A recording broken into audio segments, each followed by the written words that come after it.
Senator DeMint, thanks for taking a minute here to talk. First up, great speech today. Thank you very much for being here at the Defending the American Dream Summit. Tell us a little bit about your speech and what you think was the most important message that you had to tell the folks gathered here today. Well, that they're the cavalry. I mean, every day I feel like I work on Capitol Hill and get the energy sucked out of me. But when I come to a group like this who share the love of freedom and willing to stand up and fight for it, I mean, that just gives me a lot of energy to keep fighting.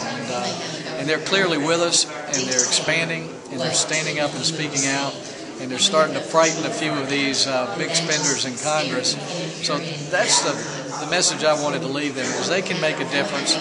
These people who are promising the government can solve our problems, we've proved them wrong. Freedom works, and we need to fight for it. You know, Senator, there's a lot coming up on the legislative agenda that is pretty antithetical to some of the principles that we've been talking about here at this. Not just health care. We've got the cap and trade bill that is about to be dumped into the Senate. You've got the card check bill that's coming up.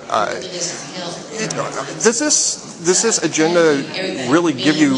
Is this the worst agenda that you've seen so far in your time in the Senate? You mentioned financial regulation. Financial regulation in that one, yes. They're going back and regulating all the people who had nothing to do with the financial crisis, and they're not even touching Fannie Mae and Freddie Mac, who are at the center of it.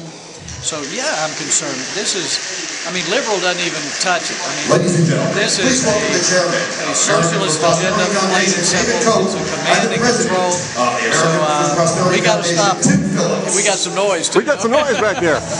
You just got shouted over by Americans for Prosperity. It's a terrible thing. But, you know, several months ago, you were at CPAC, and you and I sat down and talked at CPAC, and you were talking about the fact that this agenda that was coming up was going to be so radical that there were going to be some of your Democratic colleagues just simply weren't going to be able to go along with it. And at the time, I was asking you to name names, and you were a little reluctant to do that. But do you still see? Because we've seen this now. We've seen some of the Senate Democrats start becoming a little skeptical about this agenda. Do you see that gathering momentum, or is this just simply a PR ploy to assuage some worried constituents? I'm not sure any of the Democrats are really going to vote with their constituents. I'm not sure. It just depends on people back home. If they're hollering and they're making some noise, maybe we can get a few of these Democrats. But right now they're more afraid of the union bosses and the trial lawyers than they are of their voters. Senator, I think we're getting shouted out. I think we're going to get shouted out. What's the one thing that you want people seeing this to do? Freedom works. Let's fight for it. Thank you, Senator.